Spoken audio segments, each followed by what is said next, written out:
শীতের দিল্লিতে রাজনীতির উত্তাপ। একদিকে সংসদে হই হট্টগোল, সংসদে হামলায় প্রতিবাদ জানিয়ে স্বরাষ্ট্রমন্ত্রীর বিবৃতি দাবি করে বিরোধীদের বারবার ওয়াকআউট এবং মুলতুবি।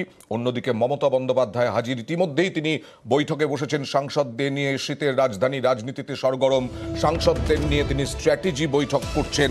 কথা বলবো প্রতিনিধি আবিরের সঙ্গে। আগামীকাল ইন্ডিয়া বৈঠক এবং তার সঙ্গে সঙ্গে সংসদে তৃণমূলের ভূমিকা কি হবে তা নিয়েই কি বৈঠকে আলোচনা হবে?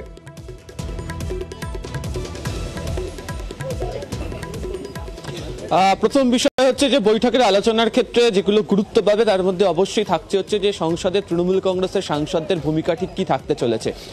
শীতকালীন অধিবেশনের যে কটা দিন বাকি রয়েছে তার মধ্যে বেশ কতগুলো গুরুত্বপূর্ণ বিল আসার কথা রয়েছে এবং সেই বিলের বিষয় নিয়ে ইতিমধ্যে চর্চা শুরু হয়েছে। ইন্ডিয়া জোট তারাও সেই বিষয় নিয়ে আলোচনা করতে শুরু করেছে। তার মধ্যে নির্বাচন কমিশন সংক্রান্ত যে বিল রয়েছে তাতে তৃণমূল কংগ্রেস তাদের আপত্তির কথা আগে থেকেই উল্লেখ করে রেখেছিল। দ্বিতীয়ত হচ্ছে কেন্দ্রীয় বঞ্চনার ইস্যুতে যে আন্দোলন, সেটা কলকাতার পাশাপাশি পশ্চিমবঙ্গে ইতিমধ্যে কর্মসূচি গৃহীত হয়ে গেছে। তার পাশাপাশি দিল্লিতেও যতটা সময় সংসদে তারা পাবেন সেখানেও তারা এই বিষয় নিয়ে তারা সোচ্চার হতে চলেছেন।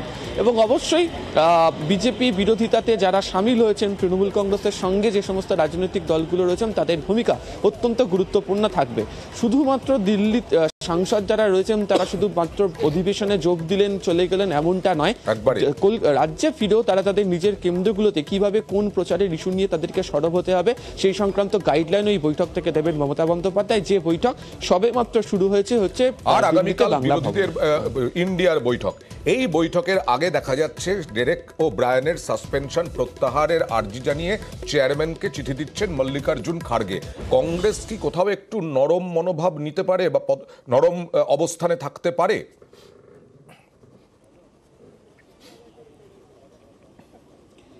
প্রথম বিষয় হচ্ছে যে কংগ্রেস বৃহত্তম রাজনৈতিক দল হিসেবে তারা যে দায়িত্ব পালন করার দরকার ছিল সেই দায়িত্ব তারা পালন করতে পারছেন না বা করছেন না, এমন অভিযোগ বারবার উঠেছে। তৃণমূল কংগ্রেসের পাশাপাশি সমাজবাদী পার্টি হোক, আপ হোক, দক্ষিণের একাধিক রাজনৈতিক দল তারা সেই বিষয় নিয়ে সরব হয়েছে।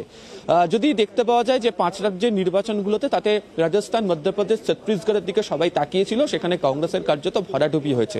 আর এই রাজ্যগুলোতে একের বিরুদ্ধে এক লড়াই দেওয়ার ক্ষেত্রে বা কোনো জায়গাতে জোট ধর্ম যদি পালন করতো তাহলে ফল কিছুটা হলেও বদলাতে পারতো, এমন বক্তব্য বারবার ধরে উঠে এসছে এবং জানিয়ে অখিলেশকে বলতেও শুনতে পাওয়া গিয়েছিল।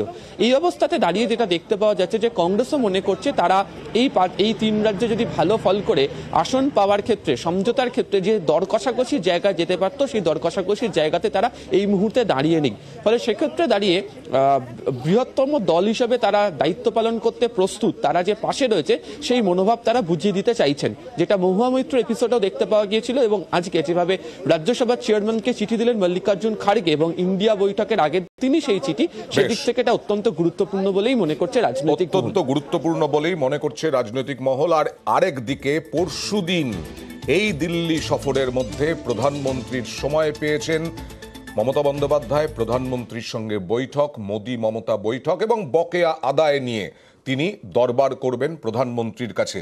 এই নিয়ে, এই যে বকেয়া নিয়ে দিল্লি দেখেছে আবির কি আন্দোলন, অভিষেক বন্দ্যোপাধ্যায়ের নেতৃত্বে আন্দোলন হয়েছে, বিভিন্ন একদম গ্রামোন্নয়ন মন্ত্রীর দফতরে গিয়ে আন্দোলন হয়েছে। এই নিয়ে এখন কি চর্চা দিল্লির রাজনৈতিক মহলে?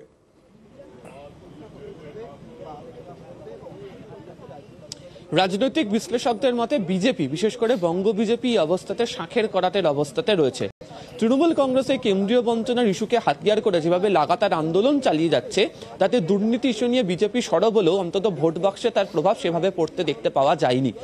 2021-এর পর পঞ্চায়েত নির্বাচন, পুর নির্বাচন বা বিভিন্ন উপনির্বাচনগুলোতে তার ফল যথেষ্ট প্রমাণ রয়েছে বলে তারা মনে করছেন। এই অবস্থাতে দাঁড়িয়ে প্রধানমন্ত্রীর সঙ্গে বৈঠকের ক্ষেত্রে অবশ্যই বাংলার এই দাবি তারা রাখবেন মমতা বন্দ্যোপাধ্যায় একাধিক সাংসদকে সঙ্গে নিয়ে গিয়ে।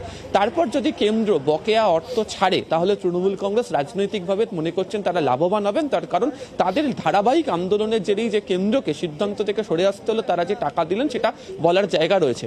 দ্বিতীয়ত হচ্ছে যে এই 100 দিনের কাজের অর্থ, যার একটা মস্ত বড় উপভোক্তা হচ্ছে গ্রামাঞ্চলের মানুষ এবং রাজ্যের যে নির্বাচনী ক্ষেত্র তার পরিস্থিতি বিচার করলে দেখতে পাওয়া যাবে যে 42 লোকসভা আসনের মধ্যে একাধিক লোকসভা আসন রয়েছে যেখানে গ্রামাঞ্চলের মোট একটা ফ্যাক্টর হয়ে দাঁড়াবে।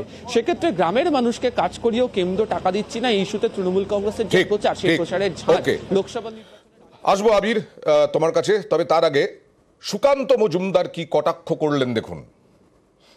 এর আগেও দরবার করেছেন, যে কোনো মুখ্যমন্ত্রী সময় চাইলে প্রধানমন্ত্রী সময় দেন, ওনাকেও দেন, পিনারাই বিজয়নকেও দেন। তবে রাজ্যের বকেয়া নিয়ে যেন যান, হাত পা ধরতে যেন না যান। তবে এটাও ঠিক, হাত পা ধরলেও বাঁচবেন না কেউ।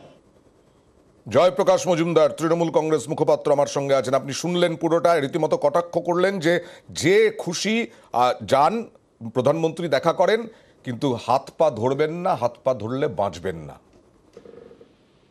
না, এটা কি প্রধানমন্ত্রী দয়া করছেন?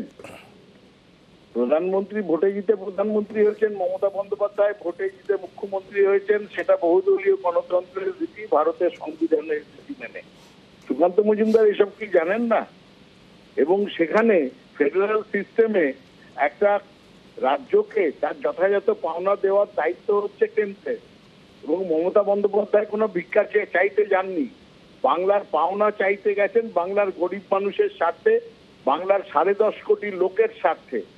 আর যারা বাংলার রাজনীতিবিদ বিজেপির, এই সুকান্ত মজুমদার, দিলীপ ঘোষ, শুভেন্দু অধিকারীর মতন, তারা বাংলার সঙ্গে বিশ্বাসঘাতকতা করে তারা শুধু বলছেন যান না, ভিক্ষে চাইতে যান না, কেন দেবে?